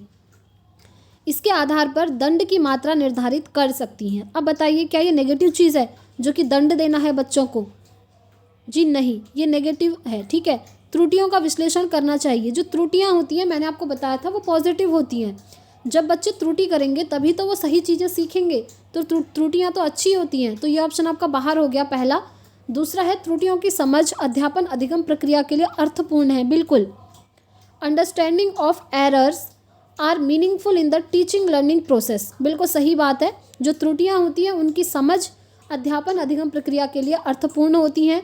जब बच्चे की त्रुटियां पता चलती हैं तब जो टीचर होते हैं वो उन त्रुटियों को दूर करने का प्रयास करते हैं अपना अधिगम की प्रोसेस के द्वारा, ठीक है। तो सेकंड ऑप्शन यहाँ पर राइट है। अदर ऑप्शंस को भी देख लेते हैं। इसके आधार पर वह ज़्यादा त्रुटियां करने वाले छात्रों को दूसरे छात्रों से अलग करती हैं। जी नहीं, अलग तो कभी नहीं करना चाहिए। अलग करना, कंपेयर करना, लेबल करना, ये सब आपके नेगेटिव चीज़ें हैं। लास्ट है अधिगम केवल त्रुटियों के शोधन पर निर्भर करता है। ऐसा भी नहीं होता है कि केवल त्रुटियों पर ही निर्भर करे। तो केवल आ गया, देखिए, तो ये आपका बाहर हो गया। सेकंड ऑप्शन इसका राइट हो जाएगा। नेक्स्ट क्वेश्चन पे चलेंगे। बच्चों को सीखने में कठिनाई होती है कब होती है? It is difficult for children to learn when. सूचना अलग अलग टुकड़ों में प्रस्तुत की जाए, वो आंतरिक रूप से अभिप्रेरित हो, अधिगम सामाजिक संदर्भ में हो, या विषय वस्तु को बहुरूपों में प्रस्तुत किया गया हो। अब ये क्वेश्चन ऐसा है जिसमें स्टूडेंट कंफ्यूज हो जाएगा, ठीक है। तो कठिनाई बच्चों को कब होगी? पहला है, चलिए हम यहाँ से स्टार्ट करते हैं, वो आंतरिक रूप से अभिप्रेरित हो। जब बच्चा आंतरिक रूप से अभिप्रेरित होगा, यानी कि इंटरनली जब वो मोटिवेट होगा, तब वो किसी चीज़ को सीखने में कठिनाई थोड़ी महसूस करेगा। तब तो वो आराम से सीखेगा, उसे खुशी होगी। तो ये तो इसका राइट आंसर नहीं हो सकता है। नेक्स्ट है अधिगम सामाजिक संदर्भ में हो, यानी कि लर्निंग इज सोशली कॉन्टेक्चुअलाइज्ड। ये भी बिल्कुल सही बात है। कॉन्टेक्स्ट में, संदर्भ में जोड़कर आप करा रहे हैं, ये पॉजिटिव चीज़ है। ये भी सही नहीं होगा। नेक्स्ट है विषय वस्तु को बहुरूपों में प्रस्तुत किया गया हो। ये तो बहुत अच्छी बात है कि आप जो कंटेंट उनको दे रहे हैं उसको रिप्रेजेंट कर रहे हैं मल्टीपल वेज में। बट अब जो आपका ऑप्शन फर्स्ट बचा है, देखिए, सूचना अलग अलग टुकड़ों में प्रस्तुत की जाए। अगर आप ऐसा करेंगे, information is presented in disconnected chunks, इस तरीके से अगर आप प्रस्तुत करेंगे सूचनाओं को, तो यहाँ पर बच्चे कंफ्यूज होने ही लगेंगे, बच्चों को सीखने में यहाँ पर कठिनाई आएगी। ठीक है, अगर आप अलग अलग टुकड़ों में कर देंगे तो इसका राइट आंसर हो जाएगा ऑप्शन 1। नेक्स्ट क्वेश्चन देखेंगे, अधिगम की सर्वोत्तम अवस्था कौन सी है, यानी कि best state of learning is. उच्च उत्तेजना उच्च भय, निम्न उत्तेजना उच्च भय, संतुलित उत्तेजना कोई भय नहीं, या फिर कोई उत्तेजना नहीं और कोई भय नहीं। तो इसका राइट आंसर क्या होगा, बहुत इजी है, यहाँ पर है उच्च भय। भय अगर बच्चों के मन में आ गया, यानी कि फियर, डर बच्चों के मन में आ गया, तो वो अधिगम के लिए अच्छा नहीं होगा। तो ये दोनों ऑप्शन तो वैसे ही बाहर हो गए। अब फोर्थ ऑप्शन देखिए, कोई उत्तेजना नहीं है कोई भय नहीं है। ठीक है, भय नहीं है ये तो ठीक है, बट कोई उत्तेजना नहीं है, इसका मतलब ये है कि बच्चा एक्साइटेड ही नहीं है, उसे पढ़ने का मन ही नहीं है। जब तक वो एक्साइटेड नहीं होगा, उसका इंटरेस्ट नहीं होगा, तब वो चीज़ सीख ही नहीं पाएगा। इसलिए ये ऑप्शन भी आपका यहाँ से बाहर हो जाएगा। बट जो थर्ड ऑप्शन आप देख रहे हैं, संतुलित उत्तेजना और कोई भय नहीं, ये बिल्कुल सही है। मॉडरेट अराउजल और नो फियर, यहाँ पर बच्चे का पढ़ने का मन भी है और बच्चों में कोई डर भी नहीं है। तो third option is the best. ठीक है, तो थर्ड इसका राइट आंसर हो जाएगा। नेक्स्ट क्वेश्चन, अधिगम का संरचनात्मक विचार यह सुझाव देता है कि ज्ञान की संरचना में बच्चों की कोई भूमिका नहीं होती। जी नहीं, बच्चों की भूमिका होती है। बच्चे पूर्ण रूप से वयस्कों पर निर्भर रहते हैं। क्या बच्चे पूर्ण रूप से वयस्कों पर ही निर्भर रहते हैं? ऐसा भी ज़रूरी नहीं है। बच्चे सक्रिय भूमिका निभाते हैं, बिल्कुल। बच्चे क्या होते हैं? एक्टिव लर्नर होते हैं। मैंने आपको बताया भी था, प्ले एन एक्टिव रोल। ठीक है, जो आपकी लर्निंग की प्रोसेस होती है उसमें बच्चे सक्रिय होते हैं। अगर बच्चे ही सक्रिय नहीं होंगे तो टीचर स्टूडेंट को पढ़ाएंगे कैसे? बच्चों का सक्रिय होना बहुत ज़रूरी है। तो थर्ड ऑप्शन इसका राइट हो जाएगा। चलिए नेक्स्ट क्वेश्चन देख लेते हैं। अधिगम के लिए निम्न में से कौन सी धारणा उपयुक्त है? उपयुक्त धारणा आपको बतानी है। पहला है योग्यता सुधार्य है, एबिलिटी इज़ इम्प्रूवेबल। योग्यता अटल है, एबिलिटी इज़ फिक्स्ड। प्रयासों से कोई फर्क नहीं पड़ता, efforts don't make any difference. या फिर असफलता अनियंत्रित है, फेलियर इज़ अनकंट्रोलेबल। तो देखिए इसका राइट आंसर क्या होगा, आप देख पा रहे होंगे। एबिलिटी इज़ फिक्स्ड, मैंने आपको हमेशा बताया है कभी भी लर्निंग की प्रोसेस में कोई भी चीज़ आपकी फिक्स्ड नहीं होती है, तो ये ऑप्शन आपका सही नहीं होगा। नेक्स्ट है efforts don't make any difference, यानी कि प्रयासों से कोई फ़र्क नहीं पड़ता। क्यों नहीं पड़ता? अधिगम की प्रक्रिया में प्रयास करके ही तो बच्चा सीखता है, तो ये ऑप्शन भी बाहर। नेक्स्ट है असफलता अनियंत्रित है, अनकंट्रोलेबल है। ऐसा नहीं होता है, जो असफलता होती है वो नियंत्रित तो होती ही है। जैसे एक बार व्यक्ति असफल हो गया तो ज़रूरी थोड़ी है कि नेक्स्ट टाइम भी वो असफल ही हो जाएगा। नेक्स्ट टाइम वो चीज़ों को कंट्रोल करके अच्छी तरीके से पढ़ाई करके भी तो सफल हो सकता है ना। तो ये ऑप्शन भी आपका बाहर हो गया। तो राइट हो जाएगा यहाँ पर एबिलिटी इज़ इम्प्रूवेबल, यानी कि उसमें इम्प्रूव किया जा सकता है। आपकी जो योग्यता होती है किसी भी चीज़ को सीखने की, उसको आप इम्प्रूव कर सकते हैं। तो इस क्वेश्चन का राइट आंसर ऑप्शन फर्स्ट हो जाएगा कि योग्यता आपकी सुधार्य है। नेक्स्ट क्वेश्चन देखिए, निम्न में से कौन सी परिपाटी विद्यार्थियों में संकल्पनात्मक समझ में बढ़ोतरी करने में सहायक है? Conceptual understanding among students is likely to improve in the settings which emphasizes on। पहला है प्रतिस्पर्धा आधारित प्रतिस्पर्धाएं, पाठ्यपुस्तक केंद्रित शिक्षा शास्त्र, बारंबार परीक्षाएं या अन्वेषण और संवाद। तो इसका राइट आंसर क्या होगा? देखिए विद्यार्थियों में संकल्पनात्मक समझ को बढ़ाना है। ठीक है, तो अगर आप बच्चों को कंपटीशन करवाएंगे तो उससे समझ नहीं बढ़ेगी, बल्कि बच्चों का जो, जैसे आपने दो बच्चों के बीच में कंपटीशन करवा दिया, दो बच्चे हैं, दो में कंपटीशन करवा दिया, जैसे बी वाला स्टूडेंट यहाँ पर कंपटीशन जीत गया तो जो ए स्टूडेंट है इसका कॉन्फिडेंस लूज़ हो जाएगा, इन दोनों के बीच में मनमुटाव हो जाएगा। तो कंपटीशन वर्ड आपको जहाँ भी दिखता है ना, प्रतिस्पर्धा बच्चों के बीच में, वो आपका नेगेटिव होता है। नेक्स्ट है टेक्स्ट बुक सेंट्रिक पेडागोजी, पाठ्य पुस्तक केंद्रित शिक्षा शास्त्र। जी नहीं, जो शिक्षा शास्त्र है आपका वो बाल केंद्रित होना चाहिए, चाइल्ड सेंटर्ड होना चाहिए। ठीक है, ना कि टेक्स्ट बुक सेंटर्ड। नेक्स्ट है फ्रीक्वेंट एग्जामिनेशंस, आप बार बार परीक्षाएं ले रहे हैं, तो क्या बार बार परीक्षाएं लेकर के जो संकल्पनात्मक समझ है बच्चों की, कॉन्सेप्चुअल अंडरस्टैंडिंग है, वो बेहतर हो जाएगी? ऐसा थोड़ी होता है एग्ज़ाम लेकर के बेहतर हो जाएगी। सबसे ज़्यादा इम्पॉर्टेंट है इंक्वायरी और डायलॉग। आप खोजें, आप जानने की कोशिश करें, इंक्वायरी करें कि बच्चे की जो कॉन्सेप्चुअल अंडरस्टैंडिंग है वो कितनी है। उसके बाद संवाद करें, आपस में इंटरेक्शन करें, अंतःक्रिया करें, उससे वो चीज़ बढ़ेगी। ठीक है, तो fourth option is the right answer. Next question पे चलेंगे। एक कार्य के दौरान साइना स्वयं से बात कर रही है कि वह कार्य किस प्रकार प्रगति पर है। लेव वाइगोत्स्की के भाषा और चिंतन सोच के बारे में दिए गए विचारों के अनुसार इस तरह का व्यक्तिगत वाक्य क्या कहलाता है। देखिए, वाइगोत्स्की ने 3 तरह की बात करी थी जो आपकी स्पीच होती हैं। याद रखिएगा, वाइगोत्स्की ने 3 प्रकार की स्पीच बताई थी। पहला आपकी प्राइवेट स्पीच जो यहाँ पर आपको दिख ही रही है, दूसरा आपकी साइलेंट स्पीच, और एक होती है आपकी साइलेंट इनर स्पीच। ठीक है, तो 3 तरह की स्पीच की बात करते हैं वाइगोत्स्की। तो इसमें से आपसे पूछा है कि जो स्पीच है किस तरह का व्यक्तिगत वाक्य ये क्या दर्शाता है। तो ठीक है, ये जो आपसे पूछा है तो कि क्या दर्शाता है, आपसे ये पूछा है। तो ऑप्शन देख लेते हैं। संज्ञानात्मक अपरिपक्वता, स्व नियमन, आत्मकेंद्रिता या मनोवैज्ञानिक विकार। तो ये क्या दर्शाता है, ये दर्शाता है आपका सेल्फ रेगुलेशन। देखिए, वाइगोत्स्की से कितने सारे क्वेश्चन आपके बने हुए हैं, आप खुद देख पा रहे होंगे। 2 क्वेश्चन आपने ऊपर देख लिए, एक क्वेश्चन इधर फिर से आपको देखने को मिल रहा है। तो वाइगोत्स्की, पियाजे और कोहलबर्ग को आप बिल्कुल भी स्किप मत करिएगा, बहुत ज़्यादा इंपॉर्टेंट है। ठीक है, तो मैंने आपको बताया कि वाइगोत्स्की ने 3 प्रकार की स्पीच की बात करी है। सबसे पहले प्राइवेट स्पीच, दूसरा इनर स्पीच, और तीसरा साइलेंट इनर स्पीच। ये 3 है। आई थिंक ये इनर स्पीच की जगह मैंने साइलेंट स्पीच बोला हो, तो ये है आपका इनर स्पीच। ठीक है, private speech, inner speech, silent inner speech. तो इसमें ये कहते हैं कि जो आपका सेल्फ रेगुलेशन है, जब बच्चा खुद से बातचीत कर रहा है तो वो आपकी प्राइवेट स्पीच कहलाती है। और इसमें आप देख रहे होंगे ये स्वयं से बात कर रही है साइना कि मैंने इतना काम कर लिया है, इतना काम और बचा है, जैसे आप भी खुद से बात करते होंगे।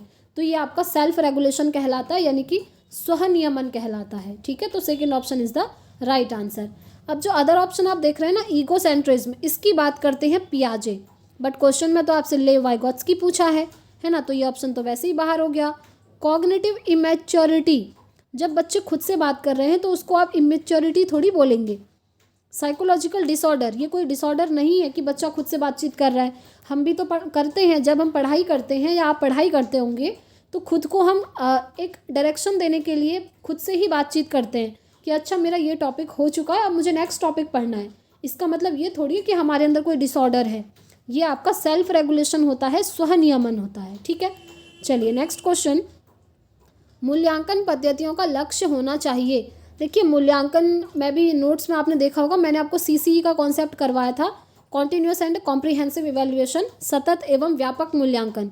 ये आप ज़रूर कर लीजिएगा। इसके अंदर जो आपका SA और FA आता है ना, सम्मेटिव असेसमेंट और फॉर्मेटिव असेसमेंट, ये बहुत इंपॉर्टेंट है CTET में।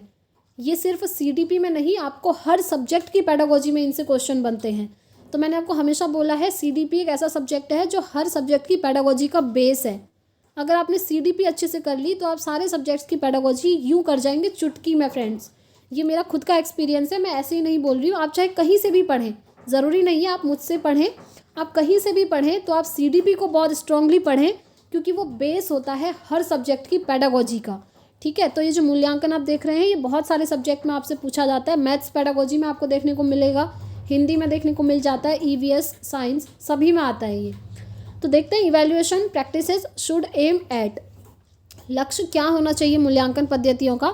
विद्यार्थियों को नामांकित करना, लेबल कर देंगे। मैंने हमेशा बोला है, जहाँ भी लेबल कर रहे हैं, नामांकित कर रहे हैं, वो सही नहीं होगा। योग्यता आधारित समूहों में विद्यार्थियों को विभाजित कर रहे हैं। अब देखिए, यहाँ भी विद्यार्थियों को क्या कर रहे हैं, अलग अलग कर रहे हैं, सेग्रीगेट कर रहे हैं। तो विद्यार्थियों को अलग अलग करना is a negative thing. Third है विद्यार्थियों की ज़रूरतों एवं आवश्यकताओं की पहचान करना। Yes, it is good. Identifying students needs and requirements, तो मूल्यांकन बच्चों का इसीलिए किया जाता है, इवैल्यूएशन इसीलिए किया जाता है ताकि बच्चों की क्या क्या ज़रूरतें हैं, क्या उनकी नीड है, और कहाँ पर उन्हें कोई चीज़ समझ में नहीं आ रही है, उन्हें किस चीज़ की ज़रूरत है, किस चीज़ की आवश्यकता है, ये सारी चीज़ें पता चल पाएँ, इसीलिए बच्चों का मूल्यांकन किया जाता है। तो थर्ड ऑप्शन इसका राइट हो जाएगा। फोर्थ ऑप्शन देखते हैं, पुरस्कार वितरण हेतु उच्च अंक प्राप्त करने वाले विद्यार्थियों की पहचान करके, ये तो बिल्कुल ही नेगेटिव है। तो third option is the right answer, evaluation आपका इसीलिए होता है। ठीक है, चलिए आगे बढ़ते हैं और नेक्स्ट क्वेश्चन देखेंगे। बच्चों के विकास की व्यक्तिगत विभिन्नताओं को किस प्रकार प्रतिरूपित किया जा सकता है? Individual differences in development of children can be attributed to. किस प्रकार से प्रतिरूपित किया जा सकता है देखते हैं। केवल आनुवंशिकता पर, केवल पर्यावरण पर, ना आनुवंशिकता पर ना पर्यावरण पर, और आनुवंशिकता एवं पर्यावरण की पारस्परिकता पर। तो ये बिल्कुल सही है, interplay of heredity and environment. और आपको याद होगा वुडवर्थ ने भी कहा था कि जो डेवलपमेंट होता है बच्चों का वो हेरिडिटी और एनवायरनमेंट इन दोनों का गुणनफल होता है। ये सेंटेंस भी आप यहाँ से याद रख लीजिएगा।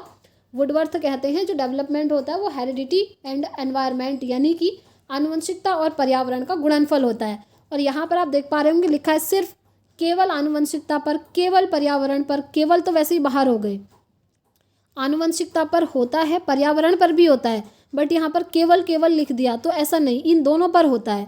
यहाँ तो लिख दिया ना आनुवंशिकता ना पर्यावरण, ये तो वैसे ही बाहर हो गया। फोर्थ ऑप्शन राइट है, जो हेरिडिटी है आपकी और जो एनवायरनमेंट है उनके बीच में जो इंटरप्ले होता है उस पर होता है। ठीक है, जो व्यक्तिगत विभिन्नताएं होती है ना, इंडिविजुअल डिफरेंसेस होते हैं, वो इसी पर बेस्ड होते हैं। हर किसी के जीन्स अलग मिले होते हैं, है ना, और हर किसी को एनवायरनमेंट भी अलग मिलता है, तो इनके बीच में जो इंटरप्ले होता है, जो आपका अंतःक्रिया होती है, वो आपका इंडिविजुअल डिफरेंसेस को इंडिकेट करती है। तो fourth option is the right answer. तो फ्रेंड्स आज की वीडियो यही हम समाप्त करते हैं। आई होप आपने बहुत अच्छा स्कोर किया होगा। ये आपकी मैराथन क्लास इसलिए है फ्रेंड्स क्योंकि इस क्लास में ऐसे क्वेश्चन लिए हैं मैंने जो आपसे रिपीटेडली पूछे गए हैं। एंड बिलीव मी, अगर आपने इस क्लास में बहुत अच्छा स्कोर किया है, साथ में अगर आप टैग वर्ड्स करके जाते हैं तो आपका सीटेट आराम से क्वालिफाई हो जाएगा फ्रेंड्स। तो इस वीडियो में इतना ही रखते हैं फ्रेंड्स। अगर आपकी कोई भी क्वेरी होगी तो आप मुझसे कमेंट बॉक्स में पूछ सकते हैं। एंड मैं आपको फिर बोलूँगी टैग वर्ड्स ज़रूर करके जाइएगा अगर आपको सीटेट अच्छे नंबरों से पास करना है तो इस वीडियो में इतना ही रखते हैं फ्रेंड्स। मिलेंगे नेक्स्ट वीडियो में। मैंने अदर भी काफ़ी सारी क्लासेस करवाई हैं, हिंदी पेडागोजी की मैराथन करवाई है, काफ़ी अच्छा रिस्पॉन्स भी आप लोगों का मिला था उसमें, चाहें तो आप उसे भी देख लीजिएगा। ठीक है, तो इस वीडियो में इतना ही रखते हैं फ्रेंड्स। मिलेंगे नेक्स्ट वीडियो में। Thanks for watching.